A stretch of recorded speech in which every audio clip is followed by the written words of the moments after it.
Buenos días, amados hermanos, Dios les bendiga. Bienvenidos al tiempo de la palabra, amén. Le mandamos un saludo a todos los hermanos que están allí conectados con la congregación en Neiva.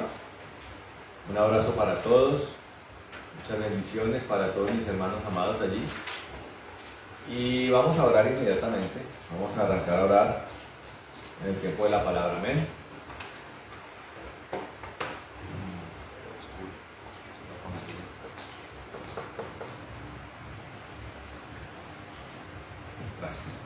Vamos a orar, hermanos. Bueno, precioso Dios de gloria y poder, en el nombre de Jesucristo de Nazaret, nosotros venimos una vez más, Señor, alegres y contentos delante de tu presencia, maravilloso Dios, delante de tu gloria, Señor. Venimos nosotros en esta hora, Señor, este día domingo. Señor, nos presentamos en acción de gracias, Señor, como hermanos, como cuerpo, como tejido vivo, Señor. En el Espíritu venimos nosotros anhelando tu palabra, Señor, la administración de tu palabra y de tu poder, para que, Señor, las cadenas se rompan, los yugos se pudran, Señor, y tu fuego purifique, Señor, y tu gloria, tu palabra gloriosa, Señor, quede grabada en los corazones, Señor. Y hoy pedimos, Señor, que se cumpla el propósito por el cual envías tu palabra a tu pueblo, Señor, maravilloso. Pedimos en el nombre de Jesús, Señor, que se cumpla el propósito y que haya una cosecha rebosante, Señor, al 30 por 1, al 60 por 1 y al 100 por 1. En el nombre de Jesucristo de Nazaret queremos entrar en una fase especial, Señor, contemplativa, auditiva, Señor, en una fase de obediencia, Señor, y de esperanza y fe, Señor, en lo que tienes para nosotros, para que, Señor maravilloso, en nosotros sea provechoso, Señor, y nos atavíe, Señor, nos limpie y nos siga preparando, Señor, para el día en que nos llames o el día en que vengas por nosotros, Señor, cuando venga el rapto de la iglesia, Señor. En el nombre de Jesucristo, Señor, pedimos la inundación de tu espíritu, Señor. Atamos todo espíritu de error, de confusión, de mentira, de falsa doctrina, de apostasía, y lo echamos al ánimo en el nombre de Jesús de Nazaret. Amén y amén. Amén. Bueno, mis hermanos amados, vamos a la palabra, amén. Quiero que busque allí en su Biblia el segundo libro de Crónicas, capítulo 7, versículo 14. Amén. Segundo libro de Crónicas, capítulo 7, versículo 14. Leemos la palabra en nombre del Padre, del Hijo y del Espíritu Santo. Dice la palabra del Señor: si se humilla mi pueblo, sobre el cual es invocado mi nombre, si oran y buscan mi rostro y se vuelven de sus malos caminos, entonces yo oiré desde los cielos, perdonaré sus pecados y sanaré su tierra. Amén. Amén. Vuelvo y lo leo. Si se humilla mi pueblo, sobre el cual es invocado mi nombre, si oran y buscan mi rostro y se vuelven de sus malos caminos, entonces yo oiré desde los cielos, perdonaré sus pecados y sanaré su tierra. Amén. Amén. Amén. Bueno, este es un pasaje ampliamente conocido, amén. Es un versículo bíblico ampliamente conocido, ampliamente predicado y especialmente ampliamente utilizado para orar por los países. Pero entonces, hermano, la palabra siempre nos invita a meditar, a ser meditada. La palabra tiene que ser meditada siempre. Dígale al que está al lado allá en su casa, dígale: hay que meditar en la palabra, ¿no? Hay que meditar en la palabra. Y cuando meditamos en la palabra, hermano, siempre encontramos cosas nuevas. Cuando tenemos una doctrina clara, los lineamientos, los asuntos medulares de la palabra son inmodificables, amén. Y eso nos lo da el conocimiento del Dios verdadero y la intervención del Espíritu de Dios, amén, que es el que nos da entendimiento de la palabra. Amén. Pero en los mismos asuntos doctrinales, los detalles, hermanos, las cosas que le dan como forma, no fondo, sino forma al conocimiento doctrinal, siempre están allí dispuestas para enriquecer nuestro conocimiento y para mejorar nuestro conocimiento. Entonces, esta semana, cuando hablaba con el Señor, siempre hablo con el Señor durante la semana, en los momentos de soledad con Él, en los momentos de los quehaceres, procurando siempre una vida en el Espíritu, hermano, caminando con Él en todo lo que se hace, en las obras pastorales, en las obras familiares, matrimoniales, paternales, y los quehaceres aún más pequeños de todos, siempre se debe procurar estar con el Señor y hablar con Él, hermano, adorarlo y hablar con Él. Y Él me ponía este versículo en la mente y en el corazón, invitándome a poderlo entender mejor, y tal vez más que entenderlo mejor, a poderlo utilizar mejor. Amén. A poder aprender algo mucho más importante, más profundo, más enriquecedor, más sustancioso, más nutritivo desde este pasaje bíblico. Amén. Que está inmerso en una ratificación del pacto de Dios con Israel, el Israel terrenal, el Israel del Antiguo Testamento, amén.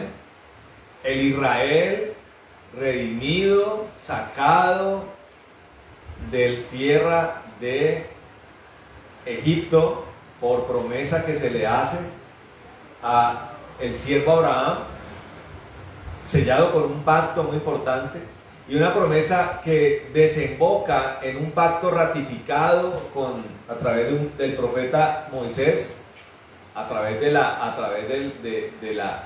establecimiento de la ley en piedra y de la salvación de las manos opresoras de una nación llamada Israel. Israel, Abraham, Isaac y Jacob, quien después se convierte, su nombre es cambiado por Israel. Allí nace un pueblo constituido por 12 tribus que son receptoras y benefactoras de un pacto que se hizo con el Señor. Amén. Y este versículo está establecido en el momento en el que Salomón consagra un nuevo templo para el Señor. Es como el cumplimiento del sueño que tenía David, su siervo, padre de Salomón. Pero el Señor le dice que por causa de las guerras y de la sangre que había en manos de David, ese sueño de David para el cual David se había preparado, porque todos los materiales o la gran mayoría de ellos los había recopilado David. Pero el Señor escogió a Salomón para la edificación, para el cumplimiento de ese sueño de David.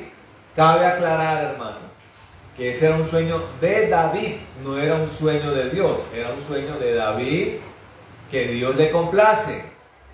Amén.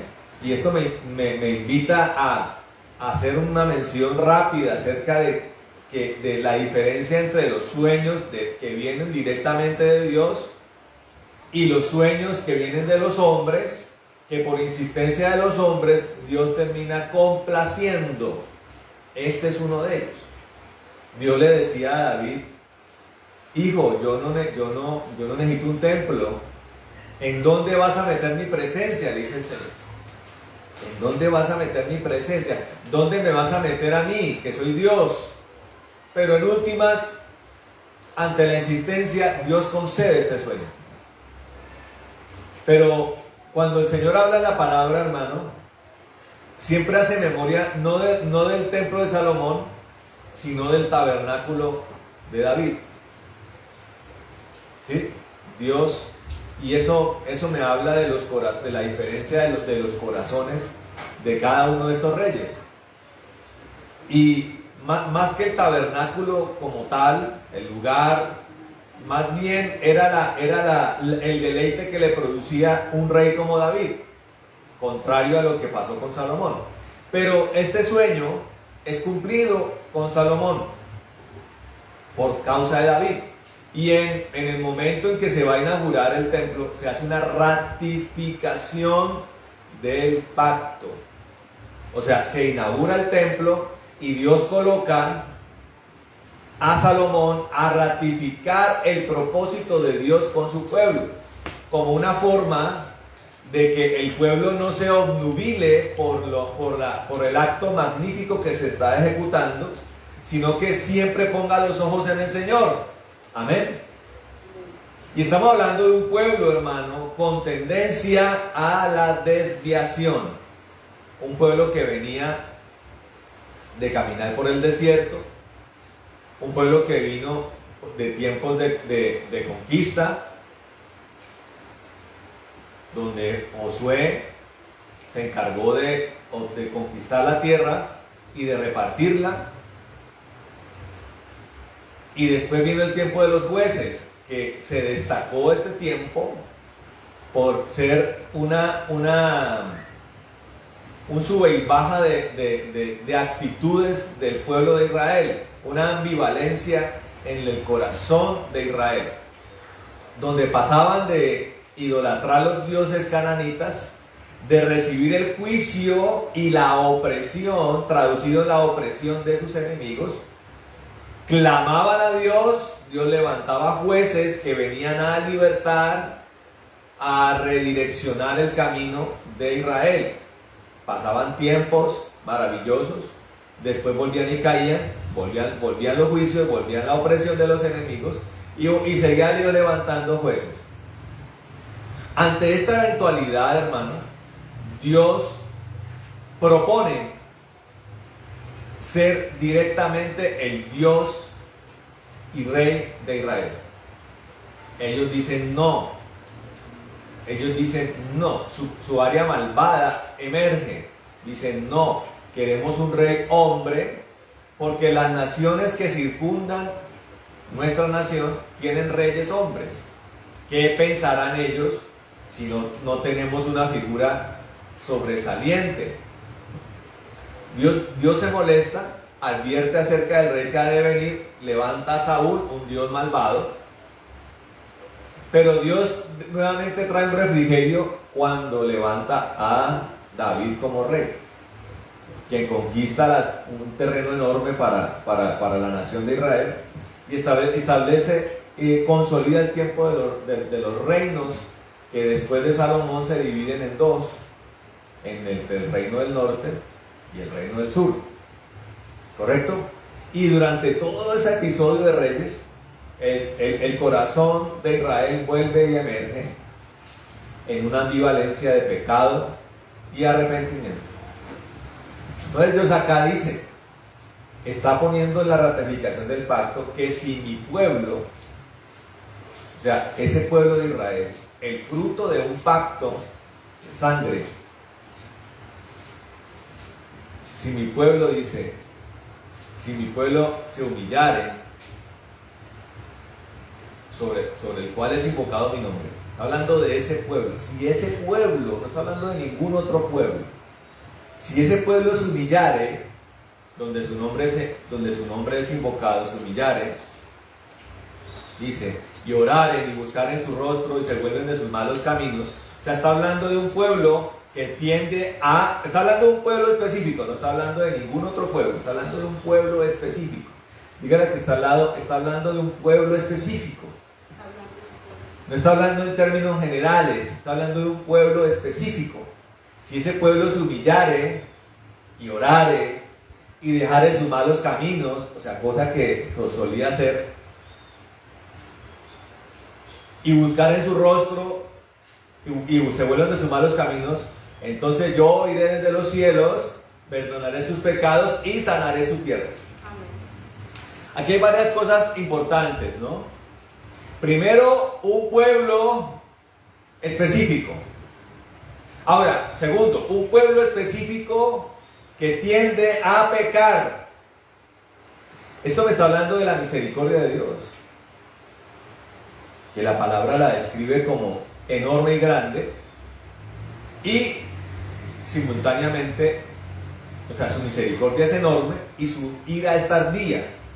O sea, tenemos un Dios grande en misericordia, estamos hablando de un Dios grande en misericordia y tardo para la ira, tardo en molestarse, tardo para la venganza, tardo para la retribución de lo malo. ¿Por qué Dios hace eso? Por causa de su misericordia, esperando que su pueblo reaccione. Ahora, este es un versículo que, como todo lo del Antiguo Testamento, uno podría decir que esto es simplemente histórico. No, el Antiguo Testamento tiene como esencia, más que lo histórico, que es importante, tiene como esencia lo profético. O sea, esto es el resultado de la inspiración y de la esencia de Dios. La esencia de Dios está aquí grabada y lo profético está allí, y como la mayoría, por no decir que todo lo profético, siempre es susceptible de tener una doble referencia, un doble destino, una doble aplicación. Aquí está aplicándose en primera medida un pacto, en la ratificación de un pacto con Israel.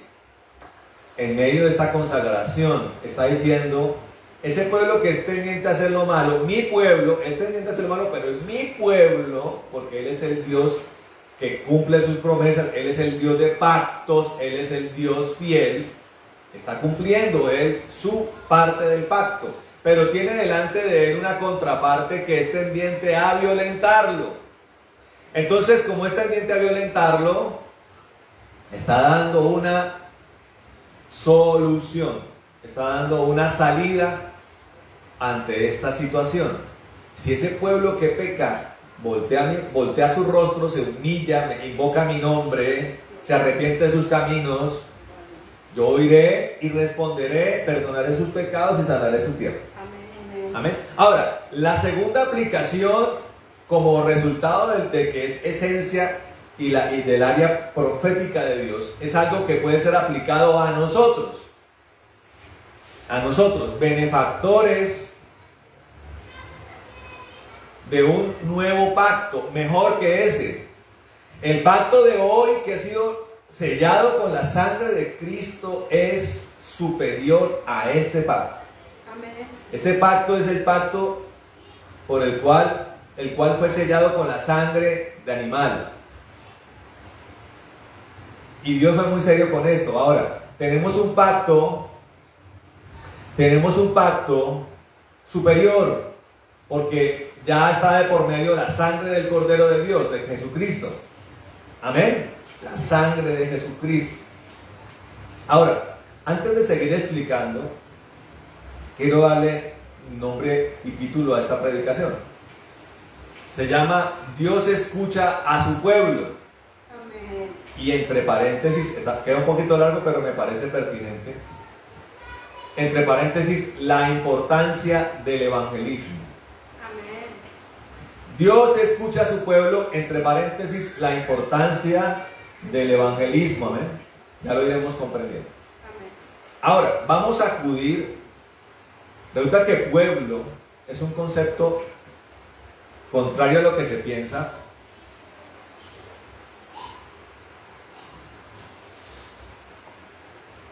Es un concepto un poco complejo, porque puede hablar de muchas cosas, todas ellas significativas.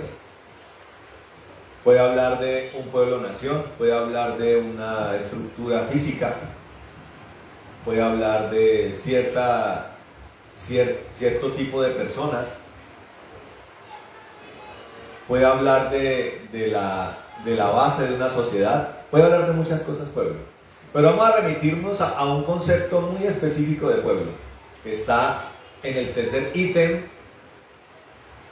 del significado, o sea, el tercer significado que redacta la Real Academia Española. Y dice lo siguiente. Dice: el pueblo es el conjunto de personas de un lugar, región o país que comparten una cultura similar. Así de claro es este tercer ítem. Conjunto de personas de un lugar, región o país comparten una cultura similar. Amén. Esto está asociado, está relacionado a lo que hablábamos acerca de lo que dice el versículo 14, acerca de un pueblo específico. No es algo general. No podemos hablar de la humanidad, no podemos hablar de la población del mundo y de la tierra como un pueblo. No podemos decir el pueblo de la humanidad. En todos los aspectos, en cada uno de ellos, en cada uno de los significados que el pueblo pueda tener, no cabe que la humanidad, en ninguno de ellos cabe que la humanidad es un pueblo. No. Podemos hablar del pueblo judío, por ejemplo. Podemos hablar del pueblo kurdo, del que hicimos mención hace 8 días. Podemos hablar del pueblo colombiano. Podemos hablar del pueblo estadounidense. Podemos hablar del pueblo gitano. Comunidades específicas, con costumbres específicas, con cultura específica. Para ellos similar, distante para nosotros. Amén. Amén. Y la tierra y el mundo está lleno de pueblos, cada uno específico. ¿Correcto? Ahora, cuando hablamos de este pueblo del Antiguo Testamento, estamos hablando del Israel terrenal, los circuncidados, los que para entrar en el pacto con Dios tuvieron que cortarse su prepucio. ¿Correcto? Para nosotros estamos hablando de un pueblo también específico. Y es lo que la palabra llama los que son de fe. Amén. Los que son de fe. Los verdaderos descendientes de Abraham. El Señor le dijo a los judíos, les dijo, ustedes se ufanan de ser descendientes de Abraham. Pero déjenme decirles que Dios puede levantar descendientes de Abraham de las piedras. El Señor Jesús estaba trayendo una revelación extraordinaria. Habían descendientes consanguíneos y añadidos por circuncisión se convertían también en descendientes de Abraham por línea sucesoral, por línea genética. Pero la doble referencia nos lleva a que los profundos, los más consolidados descendientes de Abraham no son los de la circuncisión. Son los que son de fe, los que ponen sus ojos en Cristo, los que siguen a Cristo y se adscriben al pacto bañado con su sangre. Amén. Allí son incorporados desde otros pueblos hacia el pueblo de Dios, hoy llamado la iglesia. Amén. La iglesia de Cristo. Un cuerpo vivo, no un cuerpo inerte, no un cuerpo estructural humano. Es una iglesia viva, conformado por piedras vivas. ¿Correcto? Amén. Ahora, entendido esto, vamos a discernir quién no es el pueblo de Dios. O sea, cuando hablamos de un pueblo específico, estamos hablando de ese pueblo que Dios, basado en ese versículo, está oyendo. O sea, este es un versículo que no puede ser aplicado generalmente. ¿Correcto? Sí. No puede ser que cualquier nación o pueblo entonces diga, mire, la Biblia dice que hay que si el pueblo de Dios invocare su nombre,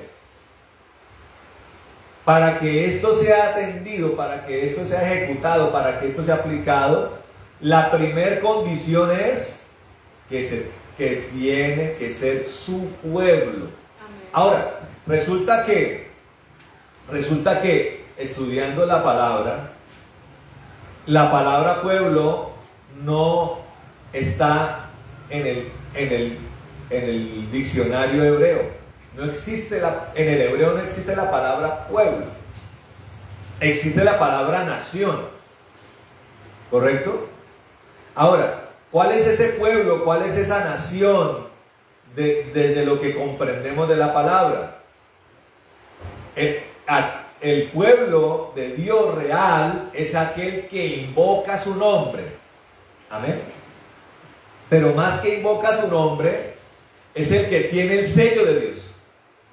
O sea, si podemos darle un retoque ya más terminado a este versículo, podríamos decir, si el pueblo de Dios, el cual tiene su sello, invocare su nombre y corrigiere su mal camino. Ahora, aquí también hay una diferencia. Escucha esto, la tendencia al pecado del pueblo de Israel en el Antiguo Testamento es una tendencia marcada. O sea, estamos hablando de una misericordia delante de un pueblo marcadamente pecador. Pero como Dios es un Dios de pactos, sostiene ese pacto, aun cuando tiene un pueblo pecador al frente, tendenciosamente pecador. Bajo el nuevo pacto, esto no puede ser visto igual. No, y lo vamos a ir entendiendo. No puede ser visto igual. Porque ya no está de por medio de la sangre de los animales. Está de por medio de la sangre de Cristo, el Dios que se hizo hombre, el Hijo del Padre de todos los espíritus que se hizo hombre y derramó su sangre limpia y santa por causa de nosotros. Por lo cual el resultado debe ser que aquellos que son lavados por esta sangre ya no les es permitido y es imposible que para un verdadero seguidor de Cristo el pecado sea su tendencia. Es imposible y no es aceptable. Estamos hablando que este versículo bajo la perspectiva de Israel, estamos hablando de un versículo otorgado a un pueblo cínico. ¿Qué es cínico? Aquellos que inescrupulosa e indiscriminadamente se la pasan incumpliendo su parte del pacto. Nosotros tenemos la sangre de Cristo de por medio. Ya no debe ser así. La sangre de Cristo no puede ser pisoteada. El pacto no puede tener ese nivel de violentación. No es posible.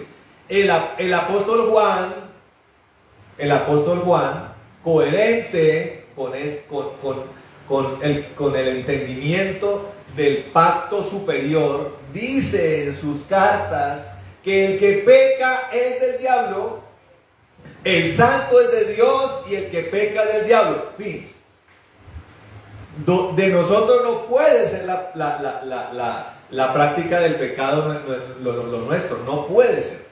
Ahora, como estamos todavía en una lucha contra nuestra carne y nuestras propias concupiscencias, Dios dice en su palabra que tenemos que luchar contra un continuo airamiento. ¿Qué es el airamiento? Es la línea de disputa entre el espíritu y la carne. Y usted lo va a entender en la práctica cuando caminamos por este mundo y nuestra carne en diferentes escenarios trata de sublevarse. Usted siente como esa disputa. Pero Dios nos ha dado la capacidad para vencer a la carne. La carne podrá tratarse de levantar, podrá refunfuñar. Eso es lo que se conoce como el airamiento. Pero Dios dice, airaos, pero no pequéis. O sea, Dios dice, hasta airaos puede usted estar. Airado puede estar. Pero yo le he dado las herramientas para que ya no peque. Entonces, ya no es un pueblo que se la pasa pecando y se humilla, y entonces Dios levanta un rey, Dios levanta un juez, Dios tiene misericordia de ese pueblo avasallantemente pecador. No. Dios es ahora Dios de un pueblo santo. Entonces nos volvemos específicos bajo la nueva perspectiva que nos da el nuevo pacto, y esa especificidad tiene que ver con que somos un pueblo santo. Amén. No aparentemente santo, no intencionalmente santo, no proyectadamente santo, un pueblo santo. Amén. Entonces, en este sentido, hermano, lanzamos una pregunta: ¿quién no es el pueblo de Dios? ¿Quién no es el pueblo de Dios? Tenemos muchos ejemplos, pero voy a mencionar algunos que la palabra describe con claridad. Según Romanos 3:23, Romanos 3:23. Permítanme un segundito. De pronto no soy tan hábil como usted para llegar allá a los versículos. De pronto ya usted lo tiene ahí listo y está diciendo: el pastor, ¿por qué se demora tanto? Ya casi llego allá, voy de poquito en poquito para no pasarme. Dice 3:23, dice, sencillo, dice, ¿quiénes no? Esto es un concepto bien general, dice: por cuanto todos pecaron, fueron destituidos de la gloria de Dios. O sea, que no es un pueblo de Dios bajo la perspectiva renovada en la que está Romanos. Un pueblo de Dios es un pueblo que no es de Dios es aquel que peca. El que anda en pecado, no hace parte del pueblo de Dios. Por tanto, Dios no lo escucha. Dios no lo escucha. Porque Él escucha ¿a quién? A su pueblo. ¿Quién no es su pueblo? El que peca.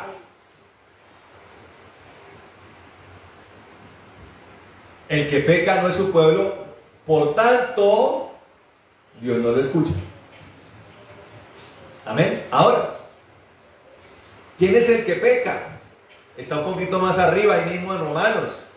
Dice, como está escrito, versículo 10, dice, como está escrito, no hay justo ni aun uno. Estamos hablando del pueblo que no es de Dios,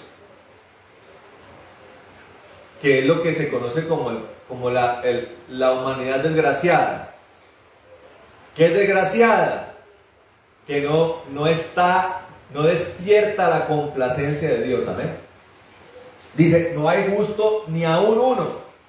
Fuera del cuerpo, escuche esto, fuera del cuerpo no hay ni uno justo. Ni uno. No hay ni uno. No hay quien entienda. No hay quien busque a Dios. Vaya, mire a ver. Alguien fuera del cuerpo de Cristo, ¿quién busca a Dios? Cada uno va tras lo suyo, cada uno va tras sus sueños, cada uno va tras su pecado, cada uno va tras su concupiscencia, cada uno va tras su avaricia, tras su codicia. Eso es el mundo. Y ese es el hombre de pecado. Dice, todos se apartaron, dice el versículo 12. A una fueron hechos inútiles. No hay quien haga lo bueno. No hay ni siquiera uno. No hay ni uno, dice el Señor. Sepulcro abierto es su garganta. Maledicientes, mentirosos, groseros, blasfemos, herejes. Con su lengua engañan. Hay veneno de serpiente debajo de sus labios, dice. Su boca está llena de maldiciones y amargura. Sus pies son veloces para derramar sangre. Está describiendo con claridad el hombre injusto. Hay ruina y miseria en sus caminos. No conocieron el camino de paz. No hay temor de Dios delante de sus ojos. Amén. Ahí está clarito, hermano. Ahí está clarito. En este pasaje bíblico. ¿Quién no es el pueblo de Dios? ¿Quién no es el pueblo de Dios? También lo establece, hermano. Gálatas capítulo 5. versículo 19 dice lo siguiente claramente,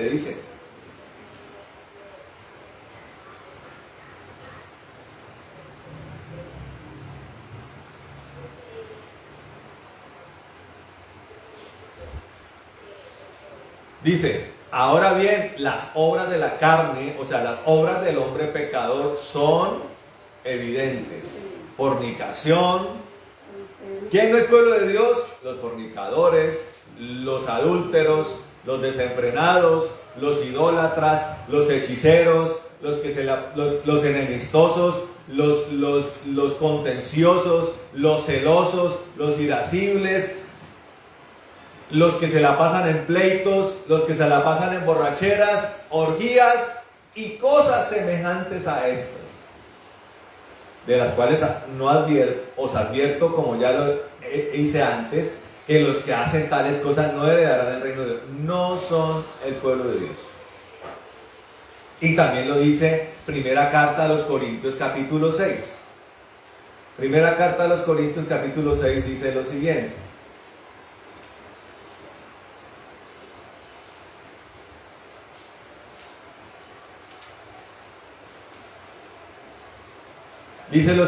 versículos 9 y 10. Dice: ¿no sabéis que los injustos no heredarán el reino de Dios? No os engañéis, que ni los fornicarios, ni los idólatras, ni los adúlteros, ni los afeminados, ni los homosexuales, ni los ladrones, ni los avaros, ni los borrachos, ni los calumniadores, ni los estafadores heredarán el reino de Dios. Y esto erais algunos de vosotros, pero ya habéis sido lavados. Ya está hablando de gente que salió de su antiguo pueblo para ser incorporado al nuevo pueblo. Amén. Estos no son pueblo de Dios. Y la palabra está llena de ejemplos, hermano, acerca de que Dios a estos no escucha.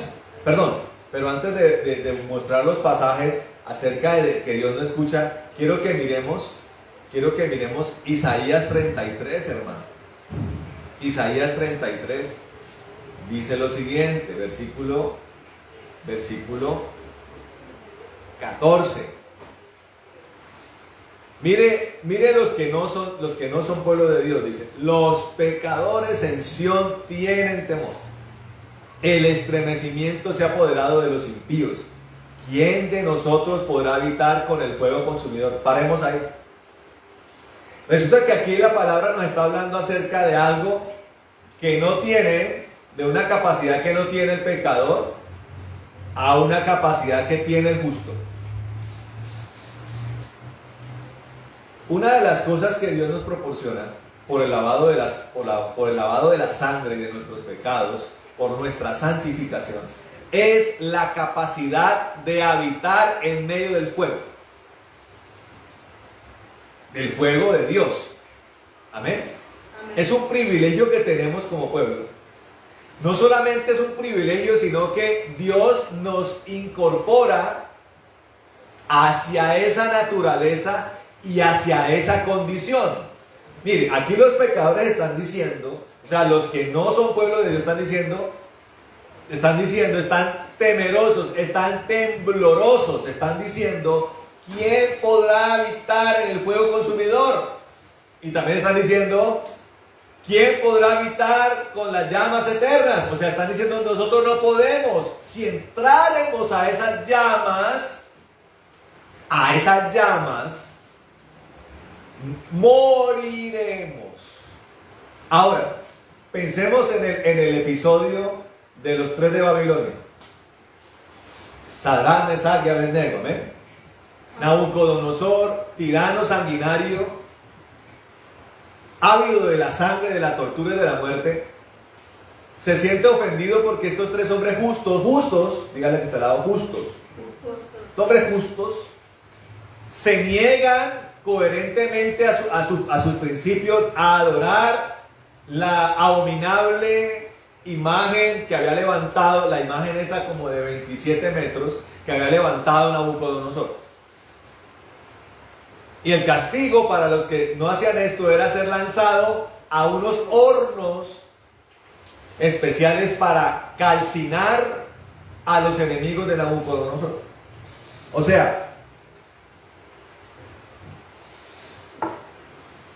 sea, allá morían los enemigos de Nabucodonosor achicharrados. Y estos 3 varones son enviados allá. Pero es tanta la hostilidad de Nabucodonosor que dice, no solamente me lo van a meter en el horno, sino que lo van a calentar 7 veces. Resulta, hermano, que esto viene siendo un ejercicio de soberanía de Dios. El número 7, no voy a entrar en asuntos numerológicos, no voy a caer en eso, pero esto tiene un significado, hermano, acerca de la naturaleza, de la perfección y de la dimensión de Dios, en la que Dios habita. El 7 tiene un significado. Entonces estamos hablando de que Dios está, a través del mismo Nabucodonosor, está volteando la torta de lo que supuestamente les iba a pasar a sus siervos, a sus justos. Y es tan terrible el fuego que empieza a carburar, que los que lanzan a Sadrach, Mesach y Abednego mueren en el acto. Ipso facto mueren. Hombres tremendos, grandes, mueren ahí. Y ellos son lanzados allá. Y Nabucodonosor se para en dirección a la puerta del horno para ver cómo se consumían por el fuego. Allá todo pecador, todo hombre malvado, por naturaleza tenía que morir. Pero estos hombres justos, comienza a ver Nabucodonosor que están caminando en medio del fuego. Están caminando en medio del fuego. Y hay 1, y hay 2, y hay 3. Pero resulta que están en medio de un fuego como raro. Y en medio de ese fuego hay un cuarto habitante del horno, que bajo la descripción de Nabucodonosor es como el hijo de los dioses, dice. Usted y yo sabemos, hermano, que ese no era un ángel cualquiera, y ni un querubín protector, que ese que estaba allí era el deleite del Padre. El ángel, lo que se conoce como el ángel del Señor, estaba allí. Nuestro Cristo amado estaba allí, otorgando fuera de tiempo algo que nosotros recibimos en este tiempo. Estaba bautizando en fuego a Sadrach, Mesach y Abednego. Y es un fuego que tiene por especialidad, hermano, abrazar las ligaduras y las ataduras de la iniquidad, de la impiedad y del pecado, hermano. Por eso lo único que salió quemado de estos hombres justos fueron sus ataduras.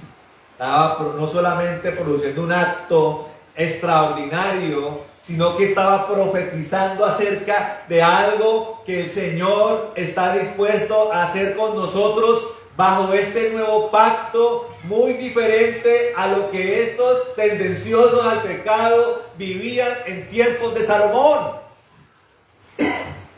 Y es por esa intervención que el Señor dice: levantaré un pueblo donde ya no gobierne el pecado. Amén. Donde el que se humilla en su santidad. Y si por alguna razón falló, es proporcionalmente menor a la falla que este pueblo malvado cometía en el Antiguo Testamento, hermano. Aún las zorras pequeñas, hermano, tienen que ir al fuego del Señor. Amén. Nosotros tenemos que vivir quemando lo pequeño, sí, amén, en el fuego de Dios. Amén. Amén. ¿Quién no es el pueblo de Dios? El que le corre a esta llama, hermano. El que comprende en su gobierno, en su naturaleza de pecado, en su nacionalidad, en su ciudadanía de oscuridad, entiende que no puede habitar en esas llamas. Y ellos lanzan la pregunta, y así lo plantea el profeta: ¿quién podrá habitar en estas llamas? O sea, los que no son el pueblo del Señor preguntan: ¿quién puede ser el pueblo? Y aquí responde el mismo pasaje: el que camina en justicia y habla con rectitud. Amén. Amén. El que aborrece el lucro de la opresión, el que sacude sus manos para no recibir soborno. Dígame. Amén. El que tapa sus oídos para no oír de hechos de sangre, el que cierra sus ojos para no ver la iniquidad, él vivirá en las alturas. Amén. Y una fortaleza de roca será su alto refugio, su pan le será provisto y su agua nunca faltará. ¿Quién dice amén? Estamos viendo cómo la observancia que hacen los que no son de Dios acerca de los que son de Dios. En parte o en gran parte, ese es el gran fastidio que el mundo le tiene a la iglesia. A la iglesia de Dios, ¿sabes? No a la que se llama iglesia de Dios, que es una secta, ¿no? Se llama Iglesia de Dios Ministerial de Jesucristo Internacional. Eso es una secta, cuidado, ¿no? No estoy hablando de eso. Estoy hablando de la iglesia de Cristo. Amén. Los que son su nación, los que son su pueblo. Amén. Ahora, estábamos diciendo que a estos Dios no escucha. Y usted puede mirarlo, por ejemplo, en Isaías 1:15. Ahí mismo el mismo profeta Isaías lo dice. 1:15 dice: cuando extendáis vuestras manos, yo esconderé de vosotros mis ojos, dice. Aunque multipliquéis las oraciones, yo no escucharé. Vuestras manos están llenas de sangre. Yo hago una pregunta: ¿qué tan religioso es el hombre malvado? Es supremamente religioso. Es aplicado en los itinerarios, de la religiosidad. Vaya, mire, péguese una pasadita hoy por el 20 de julio, solo para mirar. Péguese una pasadita hoy por Monserrate. Péguese una pasadita hoy por cada parroquia, cada santuario, cada lugar alto, cada lugar consagrado a los ídolos. Vaya, pásese. A ver cuánta gente hay hoy.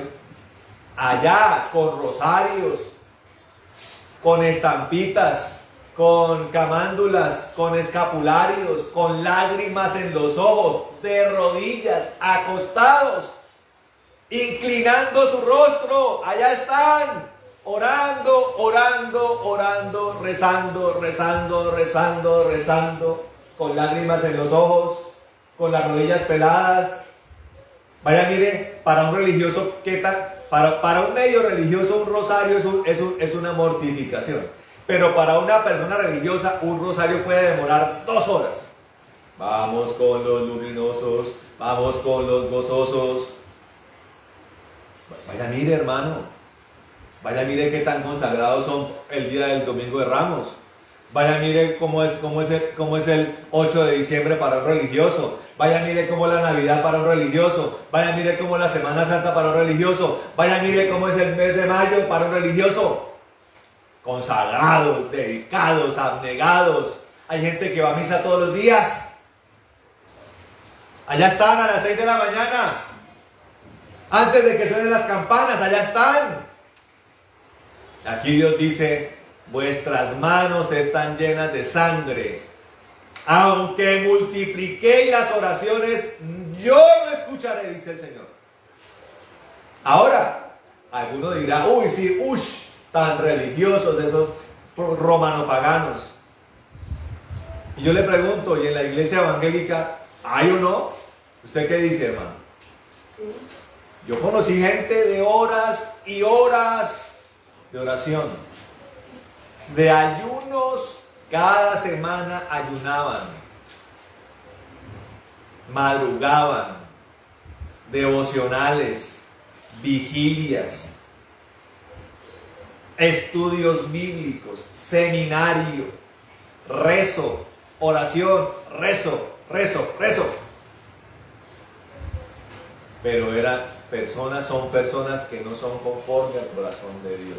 Personas malvadas que podrán orar mucho, pero no hacen parte de la nación ni del pueblo de Dios. A estos Dios dice: yo esconderé mis ojos de vosotros. Aunque multipliquéis las oraciones, yo no escucharé, dice el Señor. Mire lo que dice Proverbios 28, hermano. Proverbios 28 es lo que dice, hermano. Mire lo que dice Proverbios 28.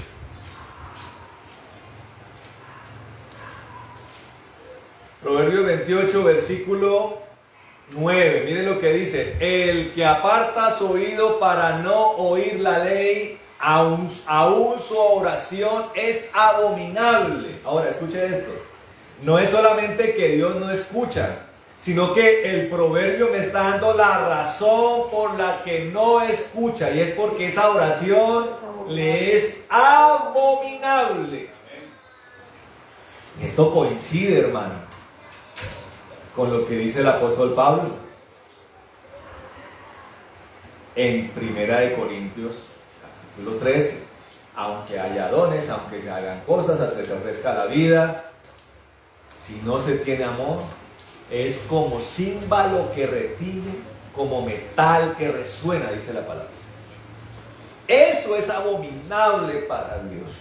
Mucha gente, esa religiosidad le hace pensar que están a todo taco con Dios, a todo dar, que están en un estado de espiritualidad enorme, alto, grueso, pero realmente de lo que no se dan cuenta es que son abominados por Dios. Dios está fastidiado, Dios esconde el rostro. Ahora, yo le voy a decir algo, hermano. Cuando usted habla con personas de este prototipo, ve que hay mucha religiosidad, poca revelación, poca experiencia profunda con Dios, poca visión, no hay nada. Y si por alguna razón viene, no es de Dios. No está Dios allí, hermano. Dios no escucha. Mire lo que dice Juan 9:31, hermano. Juan 9:31 dice lo siguiente.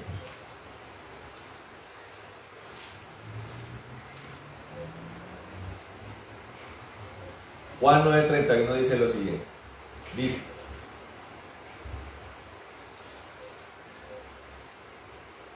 Dice, sabemos que Dios no oye a los pecadores, pero si alguien es temeroso de Dios y hace su voluntad, a ese oye, dice la palabra. A los temerosos, a los obedientes, a los que asienten delante de Dios, a los que se humillan delante de Dios, a estos Dios oye. Y miren lo que dice Santiago capítulo 4.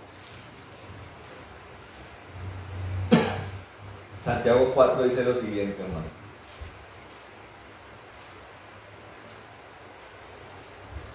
Versículo 3. 4:3 dice: pedís y no recibís, porque pedís mal, para gastarlo en vuestros placeres. Gente adúltera dice: ¿no sabéis que la amistad con el mundo es enemistad con Dios? Por tanto, cualquiera que quiere ser amigo del mundo se constituye enemigo de Dios. ¿Cuánto enemigo de Dios, hermano, está clamando, está orando, está invocando, está declarando con fuerza, con vehemencia, con grito, con zapateo, con lenguas diabólicas, con dones tergiversados, con fuego extraño, con unción extraña? ¿Cuántos están en esto, hermano? Llenos de soberbia, hermano. Llenos de altivez, prejuiciosos. Y meditaba, hermano, acerca de los hombres de los cuales le habla el apóstol Pablo a Timoteo, acerca de los falsos piadosos, hermano, acerca de los peligros de cómo así simultáneamente a un avivamiento en el mundo donde Dios va a levantar sus justos, sus remanentes, también, hermano, serán los tiempos de los falsos piadosos. Miren lo que dice el capítulo 3 de segunda carta de Pablo a Timoteo. Dice: también debes saber esto, que en los últimos días se presentarán tiempos difíciles. Dígale a que está al lado, cuidado, dígale, cuidado, cuidado, porque habrá hombres amantes de sí mismos y del dinero. Serán vanagloriosos, soberbios, blasfemos, desobedientes a los padres, ingratos, impíos, sin afecto natural, implacables, calumniadores, intemperantes, crueles, aborrecedores de lo bueno, traidores, impetuosos, envanecidos y amantes de los placeres más que de Dios. Tendrán apariencia de piedad. Usted está hablando de los religiosos, de los que están metidos en las congregaciones. No está hablando del borrachín. No está hablando del jugador de billar, del que visita los lupanales. No está hablando de los que aparentan piedad dentro de las congregaciones. Tendrán apariencia de piedad, pero negarán su eficacia. Eso básicamente es mucho tilín tilín y nada de paletas. Dios por aquí, Dios por allá, Dios es mi Señor. Pero cuando usted va y mira, nada de fruto, cero fruto. Pero negarán su eficacia. A estos evita, dice. Pues entre estos están los que se meten en las casas y se llevan cautivas a las mujercillas cargadas de pecados, arrastradas por diversas pasiones, que siempre están aprendiendo y nunca logran llegar al conocimiento de la verdad. Oiga, hermano, de verdad, está haciendo una radiografía extraordinaria el apóstol Pablo. Gente que está metida en todo. Va a seminario, va a ayuno, va a la oración de la mañana, va al culto de las 7, el culto de las 9, el culto de las 11, el culto de las 3, va a las vigilias, va a todo, hermano. Y no hay nada de Dios allí. Son como bolas de heno, estorbosas, hermano. ¿Usted conoce gente así? Yo la conozco, hermano. Dice, está diciendo que siempre están aprendiendo. Hay personas a las que toca hablarles 2000 veces las mismas cosas, a ver si entienden, hermano.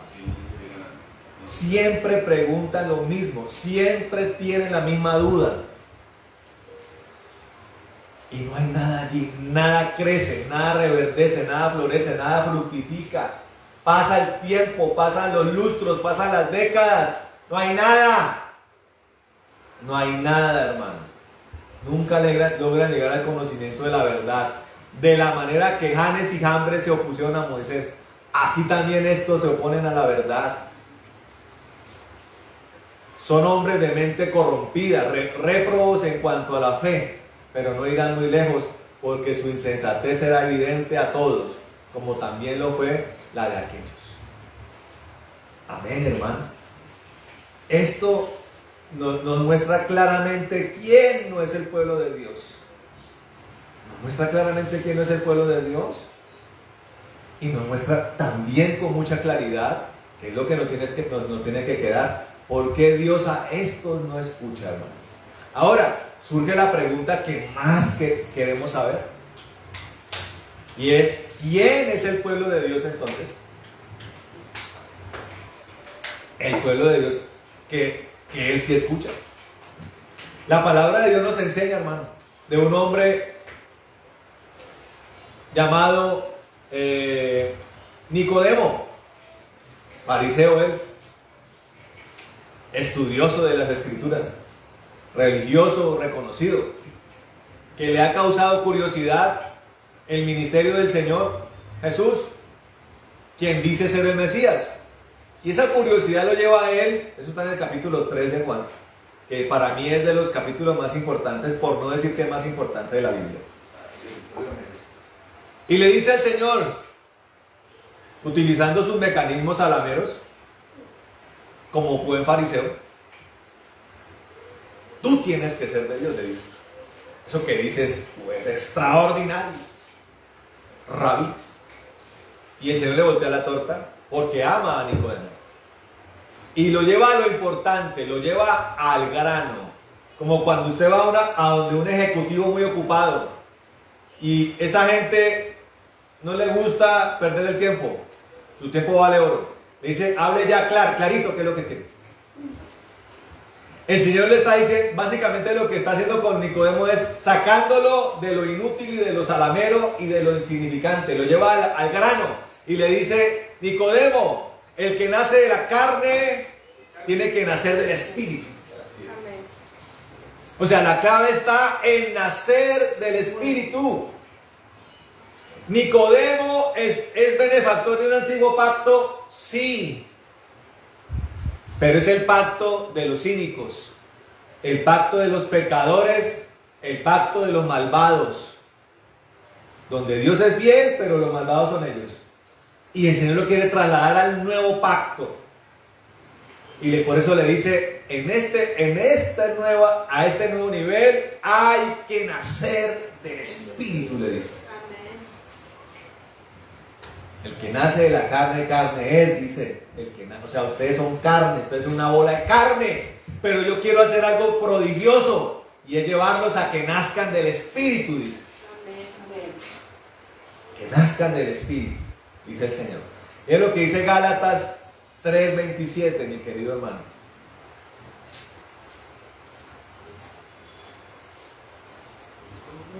Gálatas 3:27 dice lo siguiente. 26, va a leer del 26. Así que todos sois hijos de Dios por medio de la fe en Cristo Jesús. ¿Cómo pasamos de un pueblo antiguo a un pueblo nuevo? Por medio de la fe en Cristo Jesús. Se nos abre la puerta a una nueva ciudadanía. Y mire lo que dice el versículo 27. Porque todos los que fuisteis bautizados en Cristo, os habéis revestido de Cristo. Los sectarios de una secta llamada los unitarios, que es una secta, es un grupo de personas que se desviaron del pentecostalismo. Ellos llegan y le llaman bautismo en Cristo a una metida en alberca en agua. Dicen, listo, ya usted es cristiano y ha sido incorporado al cuerpo de Cristo. Hay varios problemas, hermano. Primero, su doctrina, porque ellos niegan al Padre. Amén. Y la palabra dice, el apóstol Juan dice que el que niega al Padre es el anticristo. Están no bajo el Espíritu de Dios, sino bajo el Espíritu del anticristo. Entonces, allí hay un problema porque no está el Espíritu de Dios. Y segundo, consideran que es suficiente meter a la persona en agua nomás.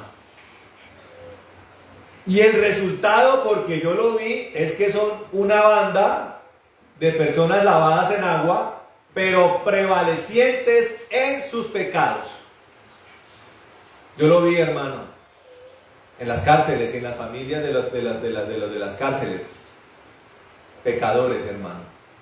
Estoy hablando de lo que leímos: fornicarios, mentirosos, avaros, adúlteros. Oiga, escuche esto. Hablan en lenguas, según ellos. Escuche esto, hablan en lenguas y dicen que hay prodigios y revelación. Pero es pura fachada, pura apariencia de piedad, que niegan la eficacia de la misma, dice lo que dice la palabra del Señor. ¿Está entendiendo? Ese no es el bautismo en Cristo, hermano. El bautismo en Cristo tiene unas fases. Primero el arrepentimiento, por el convencimiento, por la intervención del Espíritu Santo que nos convence de pecado. Eso nos lleva al arrepentimiento, un arrepentimiento eficaz, una renuncia, un dolor por haber pecado, una renuncia al pecado. Nos lava el Señor Jesucristo con su sangre. Eso es ratificado en algo llamado el nacimiento, bautismo en agua. Y nacido del agua y bautizado en el agua, tenemos que ir a ser bautizados por Cristo en Espíritu Santo y fuego, para que ese arrepentimiento sea llevado a una transformación de nuestro corazón y nuestra naturaleza, para ser un pueblo que ya no vive para el pecado, sino para la gloria y la santidad de Dios. ¿Qué puede darle gloria al Señor? Allá en su casa, dele gloria al Señor, amén. Dice entonces el apóstol: somos bautizados en Cristo Jesús y somos revestidos de Cristo, dice, ya no hay judío ni griego, versículo 28, no hay esclavo ni libre, no hay varón ni mujer, porque todos vosotros sois uno en Cristo Jesús. Amén. Un pueblo nuevo, hermano, pueblo nuevo y santo. Mire lo que dice, hermano, mire lo que dice Juan capítulo 1. No, primera de Juan creo que es.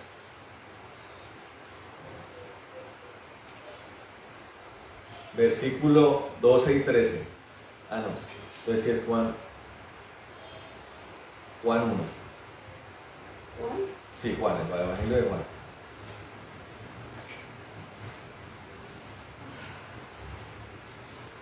...12 y 13 dice lo siguiente: pero a todos los que le recibieron, a los que creen en su nombre, les dio derecho de ser hechos hijos de Dios. Dígame. Amén. Los cuales nacieron no de sangre, oiga, ni de la voluntad de la carne, ni de la voluntad de varón, sino de Dios.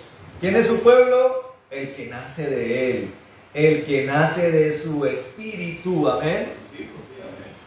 Y mire lo que dice primera carta de Pedro 2, para terminar, hermano. Y aquí resaltaremos la importancia de transmitir, de ser heraldo de la verdad y de su poder. Amén. Para que se incorpore todo el que quiera, hermano. Para que todo el que quiera se incorpore al pueblo de Dios. Amén. Primera de Pedro, capítulo 2, versículos 9 y 10. Dice lo siguiente: pero vosotros sois linaje escogido, real sacerdocio, nación santa, pueblo adquirido. Para que, mire esto, somos convertidos de su pueblo, amén. Pero ¿para qué también? Primero, para ser su pueblo, para recibir los beneficios de este nuevo pacto, para ser oídos por Dios y respondidos. Pero también es para que anunciéis las virtudes de aquel que os ha llamado de las tinieblas a su luz admirable. Adquirimos esa naturaleza para hablar, para ser testigos de Él. A los que están en luz, voy a ir a predicarle a mi hermana que está allí, mi hermana en Cristo. No, hermano, para ir a los perdidos, para ir a los olvidados, para ir a los menesterosos, para ir a los afligidos, para ir a los pecadores, hermano, para darle la oportunidad, llenos del poder de Dios, de que se arrepientan y puedan recibir el beneficio de nacer de nuevo, amén. Para que los que están en tinieblas tengan la oportunidad de ir a la luz admirable. Amén. Dice acá: vosotros en el tiempo pasado no erais pueblo, dice, pero ahora sois pueblo de Dios. No habíais alcanzado misericordia, pero ahora habéis alcanzado misericordia. Amén. ¿Amén? Amén. Y termino, hermano, con ese mismo versículo con el que empezamos, pero leído desde la versión israelita K2. Dice: entonces, si mi pueblo, que lleva mi nombre, ya dijimos, que eso nos lleva a entender que no solamente el que lleva el nombre, sino que el que tiene el sello de Dios se arrepiente, ora, busca mi rostro y se vuelve de sus caminos perversos, yo oiré desde el cielo y seré misericordioso a sus pecados y sanaré su tierra. Amén. Amén. Bueno, esa es la palabra, hermano, que tenemos hoy para todos ustedes y para mí también. Esa es la palabra de hoy. Vamos a orar, hermano. ¿Qué hora es? Vamos a orar, hermano. Ya usted tiene su rostro en su casa. Empieza a hablarle al Señor, hermano, para poder nosotros ratificar nuestra condición de pueblo. Amén. Amén. Vamos a orar, hermano. Y al que no la tiene, pues adquiérela. Está a la puerta, hermano. Estamos hablando de esto para que usted lo decida y para que usted lo ratifique. Amén. Vamos a orar.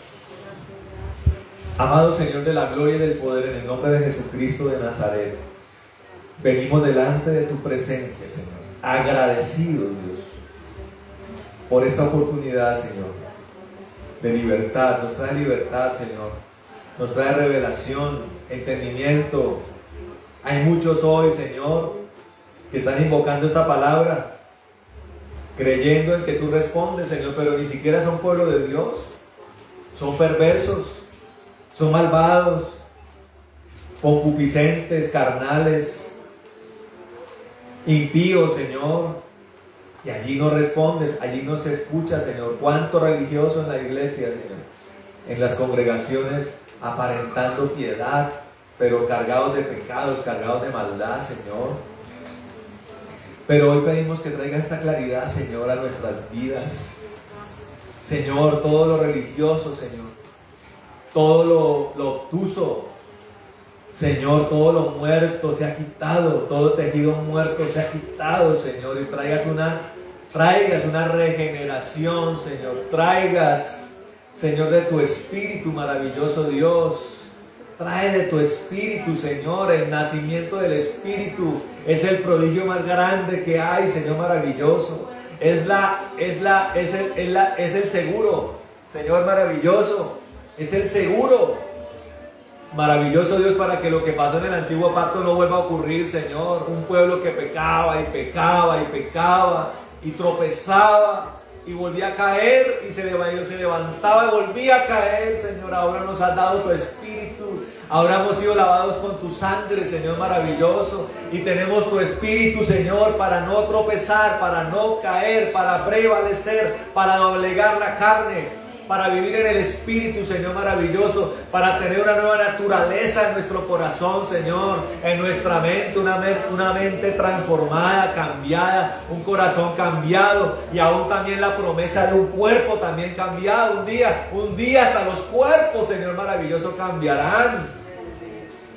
Y la tierra, Señor, será sanada completamente. ¿Cómo? Con una nueva tierra, una nueva creación, Señor. Eso es lo que anhelamos y queremos, Señor. Hoy, en el nombre de Jesucristo, el nombre que es sobre todo nombre, oramos, Señor, para que todo aquel que lo quiera reciba una inundación del Espíritu. Amén. Hermano, hoy dígale: Señor, quiero una inundación de tu fuego, de tu unción.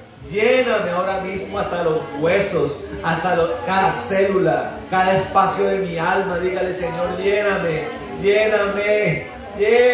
de ti, Señor. Bautízame en el Espíritu Santo y fuego.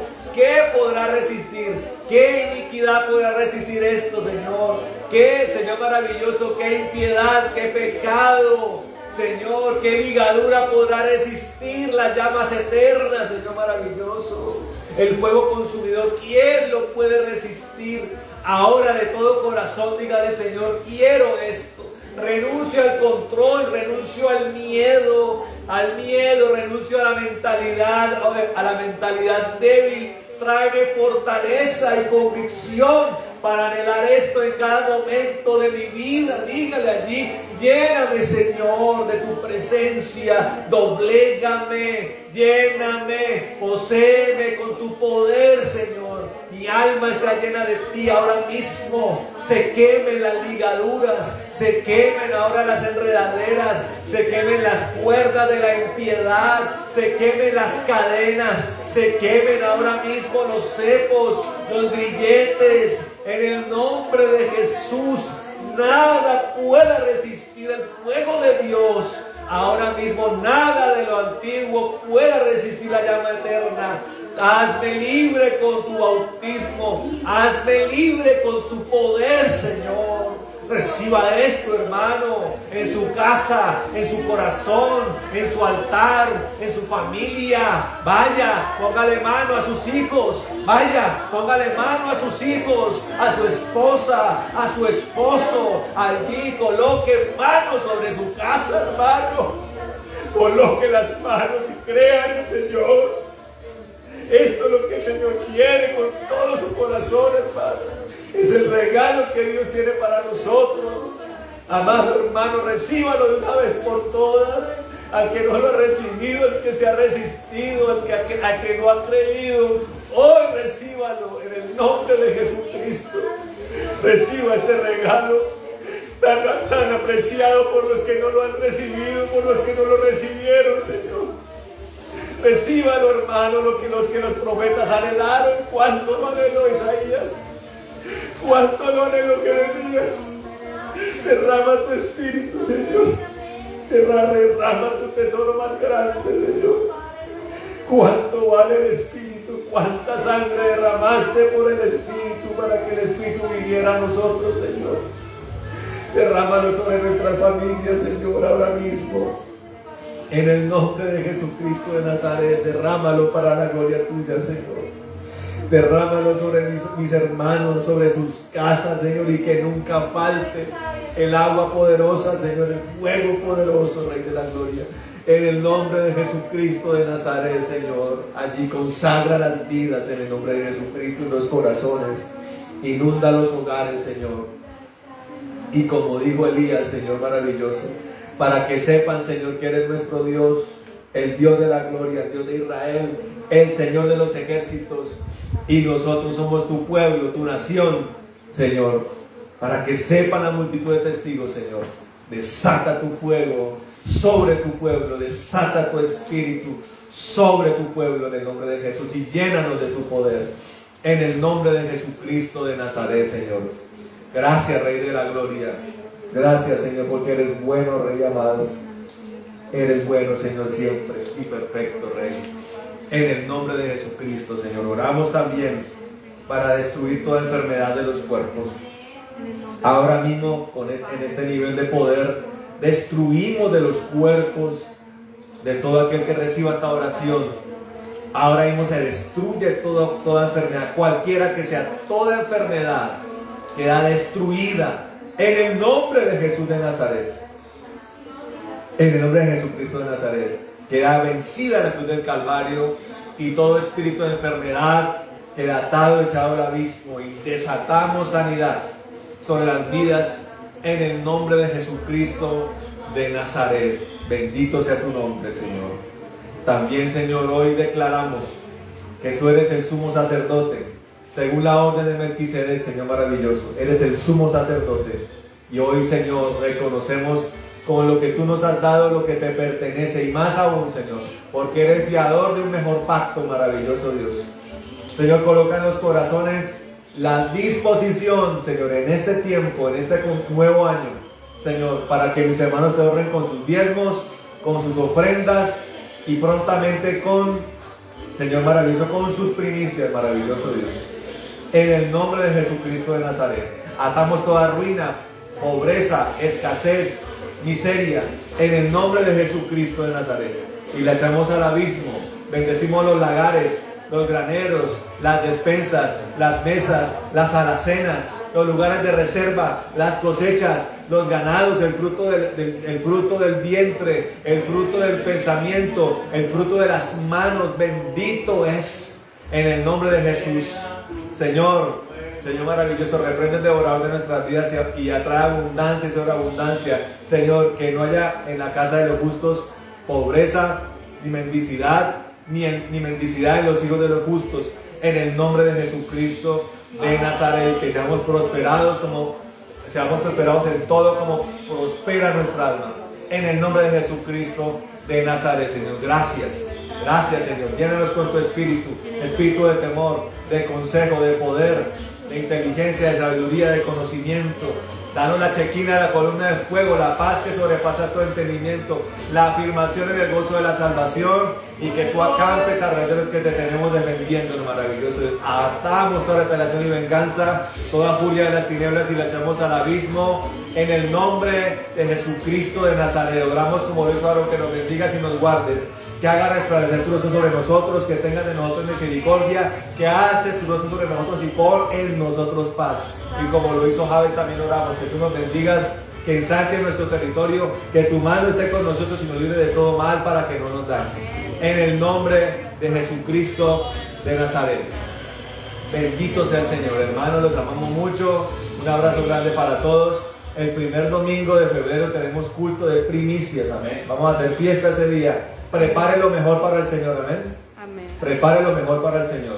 Y vamos a hacer fiesta ese día para el Señor. Amén. Un abrazo grande. Nos vemos el miércoles en la oración de intercesión. Un abrazo. Les amamos mucho. Bendiciones.